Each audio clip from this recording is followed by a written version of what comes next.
The way I came here is my father gave me 2 missions when traveling to America for the first time. He said, get the best education that the world can offer, and second, find out how to be born again. It was 6 o'clock in the morning at Bluffton College, Bluffton, Ohio, which is just very close to Lama, Ohio. I was first in line to go to the students' cafeteria to have breakfast. And then a girl who was in my chemistry class saw me and asked me to go with her upstairs for a 15-minute Bible study. I told her, no, thank you. And she insisted, and she was bold. So I went with her. And what I saw and what I heard in that fellowship changed my life. I heard them speak in tongues. And I continued to go to that fellowship, and they told me how to be born again, Romans 10:9 and 10. So I was eager from there on to tell my father later on how easy it was for me to be born again and how I found out how to be born again. Then I resisted for the class. That was in 1973. But I was not convinced that I would speak in tongues. For I asked for a meeting with Dr. Worrell. And I told him, Dr. Worrell, if at the end of the class I don't speak in tongues, I want my money back. And he said, son, just take the class. So I took the class in Toledo, Ohio in March 1973, and then the intermediate class in July 1973. And I was excited about those classes. And Dr. Worrell said, Jacques, you are so excited about these classes. Why don't you go home to, then it was called Zaire, now the Democratic Republic of the Congo. And he said, I want you to go home this summer and tell your parents, family, and friends what you are learning in these 2 classes. So as that summer of 1973, I went to Kinshasa, the capital of the Democratic Republic of the Congo. And when I got to the airport, the first person I met was my father. And I told my father, Daddy, I found out how to be born again.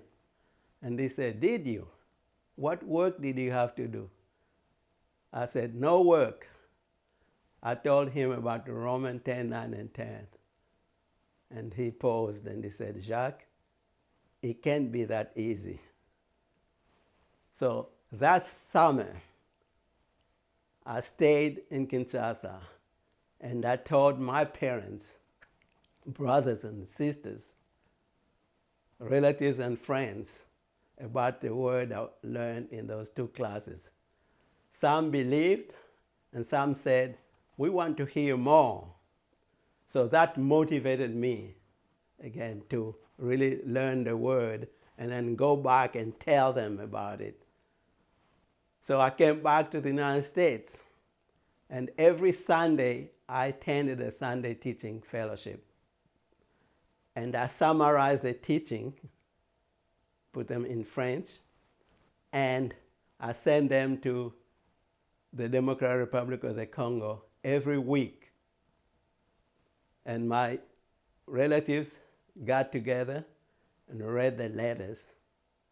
And I did that faithfully every week for 5 years. And finally, in 1978, I got 31 students interested in taking the foundational class. 28 were my relatives, and 3 were my friends. They resisted for the class. But by the time I was ready to go to Kinshasa, I got news from home that there's a civil war going on, so don't come. So I asked for a meeting with the board of trustees, and I told them that the plan had changed. I cannot go to Kinshasa anymore because of the civil war. There's no buses running, and people are just staying home. So I just want you to know. And the 3 of them just sat down, quiet, just like if they didn't hear me. And then after a few minutes, Dr. Wall got up, and he just said boldly, "Guess who's going to Zaire? Jacques Dinavo." And he said, "When? In 2 days." So 2 days later, I went home. And when I got to the airport, that was a miracle. The war stopped. People just stopped fighting. And the buses were running, and it was just like a normal day. I said, wow, I was so surprised. Then I wrote Dr. Wall, and I asked him if he would send a French-speaking Waco minister to Kinshasa to teach the class for 1 month live. And Dr. Wall agreed. And we ran the class in July 1978. And as I said, there were 31 students in that class, and 28 were my relatives, and 3 were my friends. Reverend Roger Lutambi, the current country coordinator of the DRC, or Democratic Republic of the Congo, is my cousin, and he was in that class.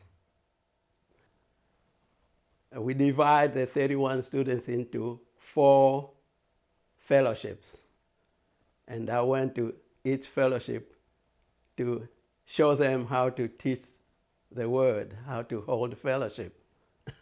I didn't know much because I just took the foundational class and the intermediate class. And then I told them how to witness.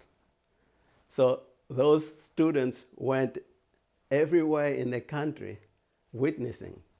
And some of them crossed to other countries